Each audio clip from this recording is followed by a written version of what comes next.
ነገ እብዶንኩ በቃ ሄድኩኝና ስማ አንተ ማስተሬትን ያስከው የነገር ነው እንዲያልኩት እና በጣም በቃ ህይወቴን አበላሸው። ከዛ እሷም ጠፋሽ ደብዳቤ ጽፋልኝ የሚገርም ደብዳቤ ነው ያስለቅሳል። ምን ይላል እስኪ? ዋው ደብዳቤ አለ ዋው በጣም ውስጡ እና ደብዳቤው የሚገርም እንደ ነገ 16 ነው ኪዳነ ምህረት እንደ ዛሬ 15 2004 ላይ ማለት ነው። እና በዚህ ጋር ጓደኛችን ቤት አለ እህቱ ሞታ ለቅሶ ልንደርስ እንሂዳለች።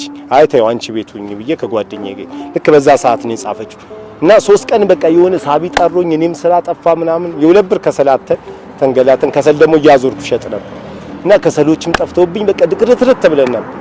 እና በቃ ተናድጄ 3 ቀን ውስጥ ለካ የጠሏት ነው እሷ የመሰላት ገባ በዛ የተበሳጨዋል መሰለኝ። አዎ እና ያን ደብዳቤ ጽፈዋለች። ከዛ ማታ ስመጣ በቃ ኃይለኛ በቃ ማታ የምርጥ የፍቅር ላይፍ አሳለፍን። እና ከዛ በንጋታው በቃ ቤት ደርሼ ልምጣ አለች። ለካ እሷ ልትሄድ ነው ገባ ሐሳቡ እና ቤት ሄጄ ልምጣ በቃ